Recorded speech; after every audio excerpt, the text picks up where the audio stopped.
Yo mga kapwa DIY, tuturo ko sa inyo kung paano mag-install o bumuo ng small or medium setup ng isang solar. Step by step. So yan, naglagay tayo ng 200 watts na Jinko Neo, Tiger Neo na solar panel na nabili natin sa online. So ayan. So gumamit lang ako ng aluminum na nabibili o ginagamit sa mga bintana. So, okay naman. So, yan, gumawa ako ng box para lagayan ng mga mga ilalagay natin ng mga materyales. So, box, may lagyan na tayong mga gulong, 4 na piraso. So, dyan na rin yung size, 17 by 8 by 29. So, yun, maglalagay tayo ng cable raceway kung tawagin. So, ayan, nasukat ko na siya. So, ilalagay ko lang. So, nakagamit ako ng 1 metro na nabili ko rin sa online. So, ayan. Nakapansin nyo, may mga nakalagay na rin na na breaker holder o tinatawag na rail guide. MCB rail guide. Nabili ko rin sa online. So, ayun. Napansin nyo guys, gumamit din ako ng para umangat yung cable raceway. So yun, nagpatong ako ng 2 piraso na ginagamit sa aluminum, yung mga cladding. So naghiwa na ako. Depende sa inyo kung maglalagay kayo o hindi, pwede din naman. Para hindi gano'ng mabuloktot yung mga wire na ilalagay natin, lalo't makakapal. Isang 12 volt setup lang. So ayun, halos matapos ko na siya ilagay.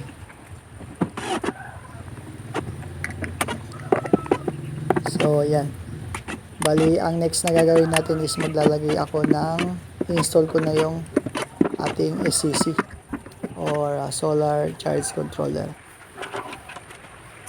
So ayan, tapos na. Next, solar charge controller na POWMR o POMR na nabili ko sa online. So, ang yan is SCC 35 ampere. So, yan, nilagay ko na rin yung pinaka-cable niya. So, gumamit ako ng 8 AWG wire. So, nakikita nyo naman, nag-flash din sa screen. So, pwede nyo kopyahin. So, ayan. SCC to breaker, DC, 20 ampere. Para sa solar panel naman. SCC to breaker, DC, 25 ampere. Para sa battery. So, maliit lang siya. Hindi na ako makapag-upgrade. O, pwede naman mag-upgrade. So, yun lang. And then next is ang ating inverter. So ang inverter natin is hindi naman siya totoong 10,000 watts, pero maganda kasi siya sa sa mga mataas na basic appliances. So yan yung mga nabili ko. May mga napanood din ako na sa online na maganda siya gamitin. So recommend ko din na pwede rin nyo itong piliin o bilhin. So, ayan. Gaya rin ng una, magpapakita rin tayo sa screen kung paano ko siya install. Kung ano mga wire na gagamitin. So, ayan.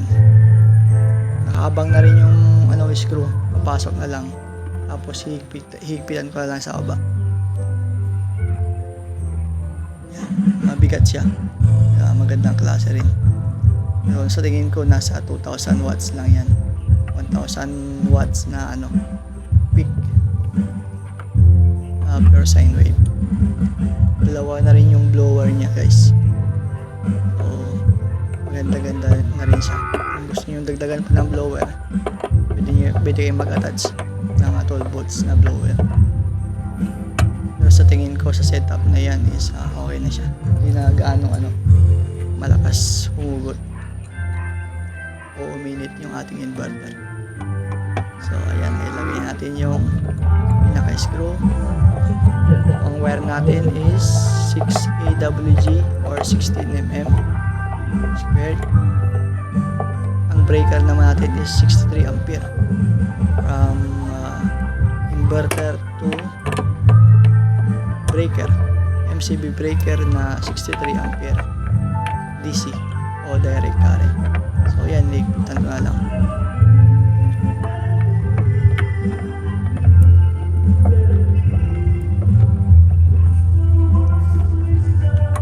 Yun, ang sunod naman is maglalagay tayo ng kanyang wire. So ayun, prepare ko na yung wire na number 6 AWG, kapal-kapal, good for inverter. Nabili ko na rin yung inverter, kasama na rin yung pinaka-wire niya mismo. So kasama na siya, makapal-kapal na yung wire, 16mm. So ayan, pinag-connect ko lang yung positive negative, gawin din sa breaker. And then higpitan na lang. So ayun, bali pinagkasya ko na lang yung yung nagbawas pala ako ng wire kasi mahaba yan, yung red and black na wire. So ang sunod naman is ipitan natin yung sa black or negative side ng inverter papuntang breaker.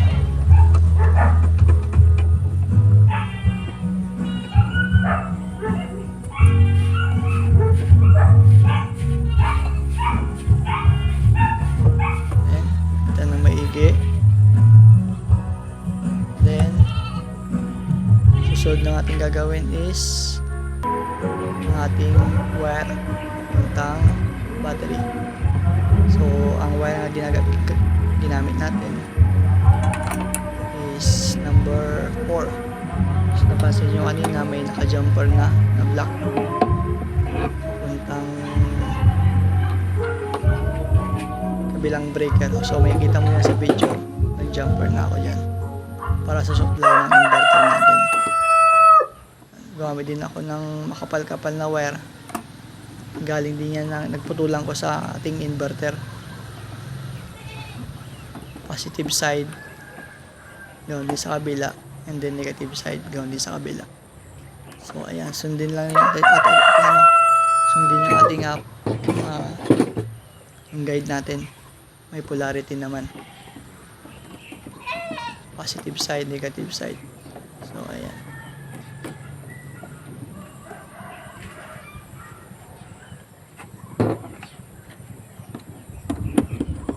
medyo makapal-kapal yung wire natin, guys.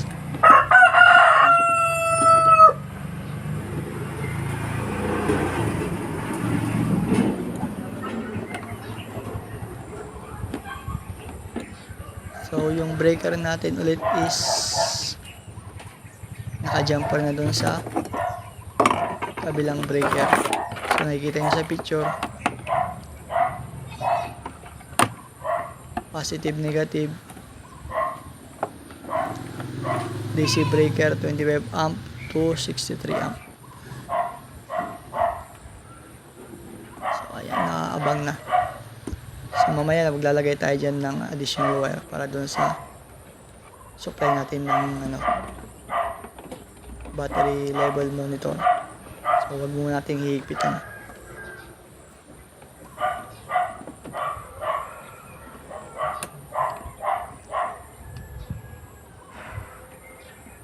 Check lang maigi, maiwasan natin yung mga loose connection. Kailangan maigpit yung pagkakalagay papuntang breaker to battery. So ayan, ang next na gagawin natin is lalagyan natin ang ating breaker naman papuntang AC or outlet, AC outlet. So gamit tayo ng 6 amp, gawin din sa breaker ng tawag ito, 6-in-1 AC monitor yung tawagin. So ayan, inulit ko, 6 amp na AC breaker papuntang outlet. And then yung input niya galing ng inverter.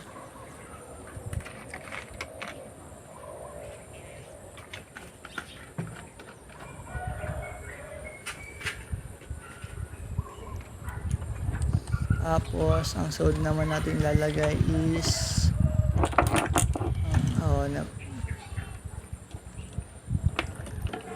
habang inaantay natin yung prepare ko na rin yung LVD.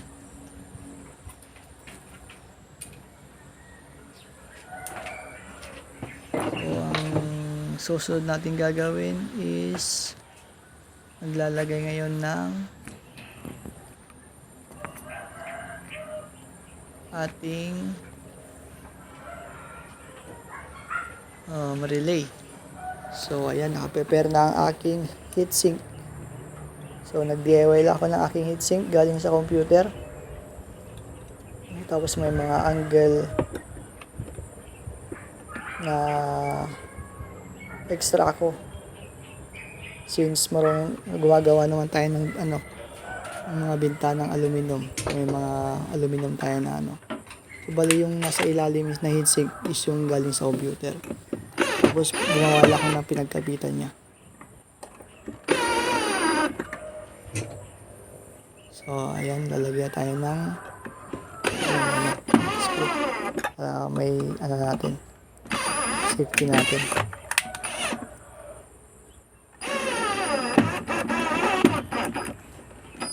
So ang ginamit kong relay is SSR, DC, to AC supply. So ang trabaho niya is cut niya yung supply galing ng ating sakan galing ng inverter. So bali yan, nailagay natin yung heatsink ng ating relay. So ang ating relay 40 DA, SSR 40 DA ang ating nabili. So bagay lang siya sa ating medium setup na off-grid. So yan, tatapat lang natin dyan para ma-minimize natin yung init ng ating relay. So hindi naman siya ganong uminit, at least meron tayong support na heatsink na ating na DIY galing sa ating computer or CPU.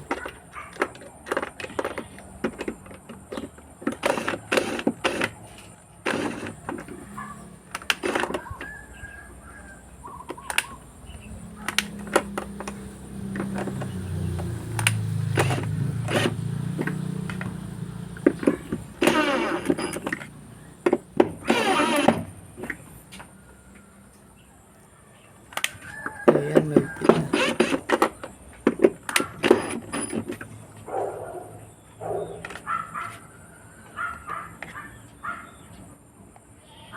Okay na siya. Bali, may isentro lang nating maigi para maganda tignan.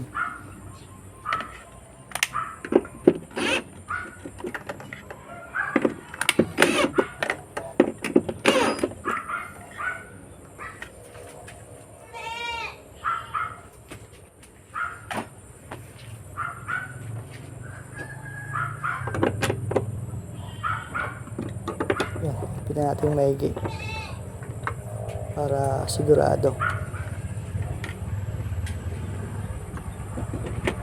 So na-prepare natin sa AC side breaker tsaka AC monitor. So ang ating gagawin is maglalagay ng LVD. Mapapansin nyo, meron nang nakalagay na wire. So naka-prepare na rin yan para ma-minimize natin yung oras paglagay.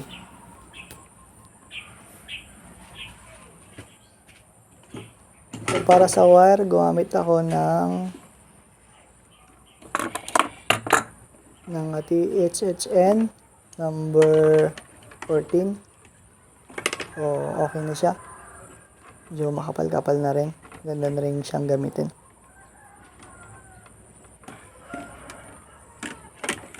Napansin nyo, mahaba yung wire na naglagay din kasi ako ng spacer. So, ginamit ko yung Tox na malaki. Inabasan ko lang para may lagay. So, yan.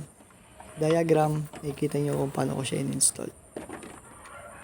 Yan yung screenshot para masundan natin.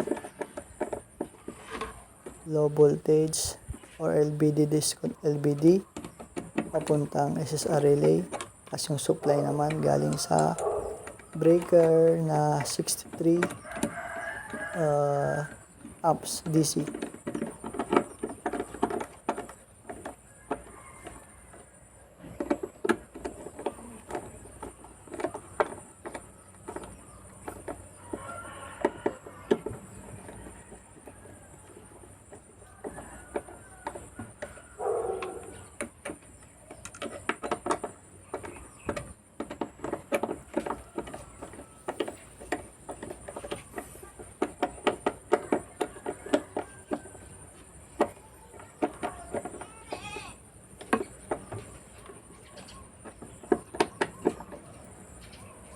Yan, tamang higpit lang. Huwag masyadong mahigpit para hindi gano'ng mabasag ang ating LVD.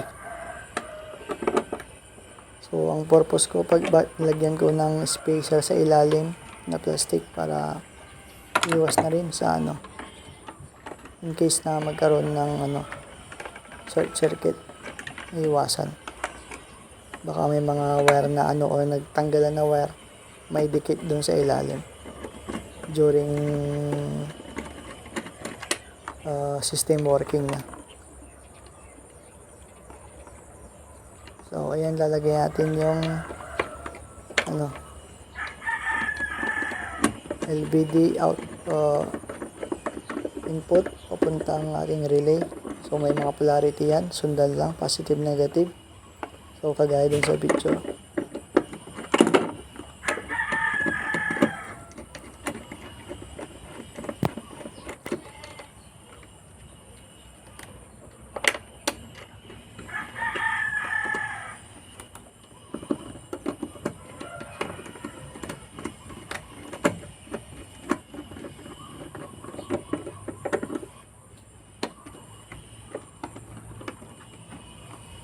So, ayan. Ang ginamit ko ulit na wire is THHN number 14. So, mostly ginagamit nyo sa mga ilaw.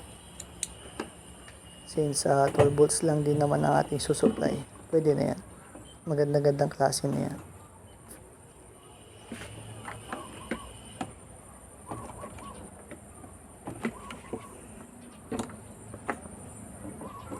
And then, huwag kalimutang gumamit ng ring connector para malinis tignan, tsaka heatsink para sa ating mga wire. Iwas na rin sa loose connection. So, ayan, nakaprepare na rin yung wire na para sa AC breaker papunta sa outlet supply.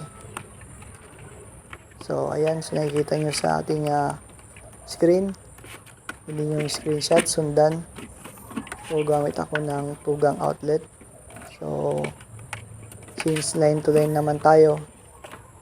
So, wala naman ng polarity kahit magkabaliktad sa ating AC side. So, ayan. So, makikita nyo may pula dun sa line letter C. So, ginumper ko na rin yan. May jumper na rin siya. So, lagyan natin mamaya ng jumper. So, ang ating wire na ginamit is number 12 na THHN. So, mostly ginamit talaga yan sa mga outlet. Standard. And then, so, ipitan natin. And then, yung isang cable naman na na-connect is papuntang AC monitor. Walang problema kahit magkabaliktad. ayos lang.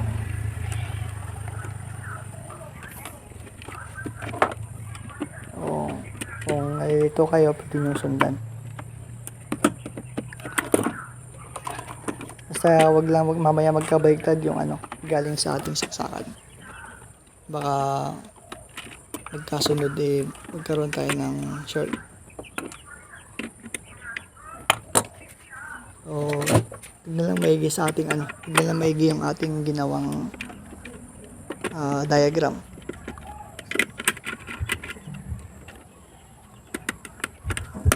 So, ayan. Medyo matigas-tigas kasi yung wire, kailangan natin na higpitan, support para maigpitan na maigi.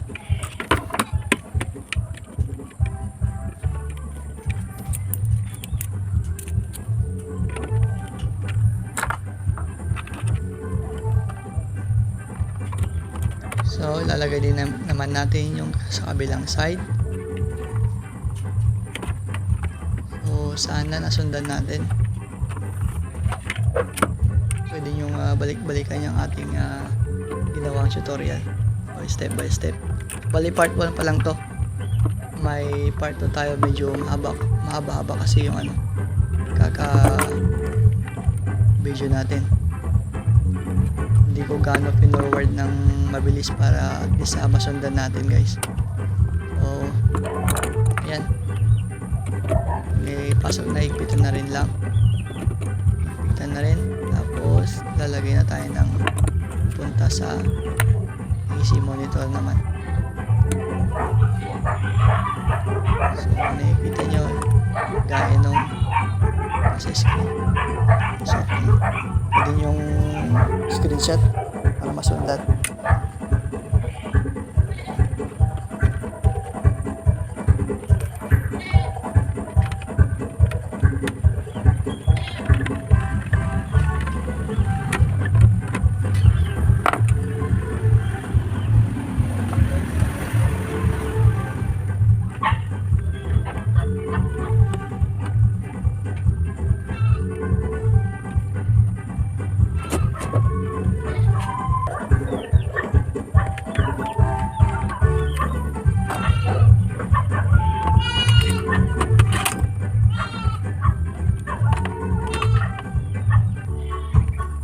Then,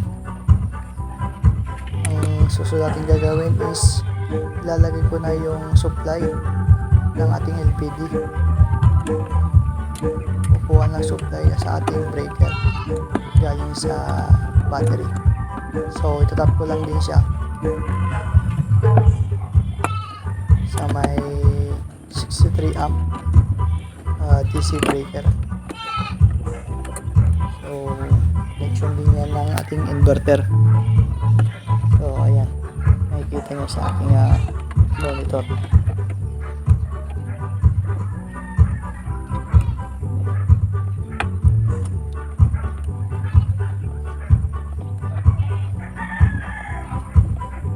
So, matigas kasi yung ating wire, kaya may ibang wire, kaya mahirap natin ilagay yung mga maliliit.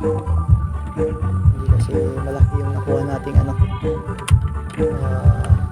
cable raceway. O dahil ng ating cable. Pero ayos lang yan kasi maliit lang naman ating setup natin. Maliit yung na-provide nating box. So for ang portable na rin siya or movable.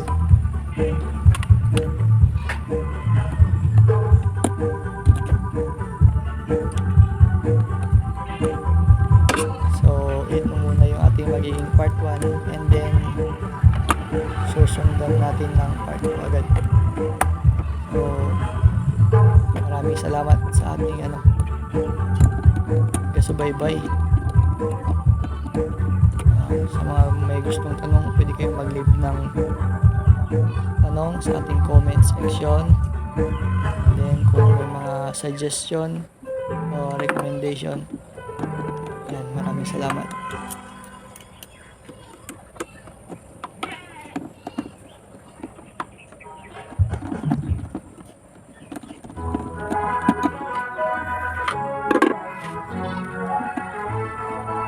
Nakasunod, maraming salamat. Huwag natin kalimutan or mag-like sa ating YouTube account or mag-subscribe para may ano tayo, kunting ano, salamat sa ating effort pagka tutorial step by step. So ito natin ang ating part 1 episode natin ng ating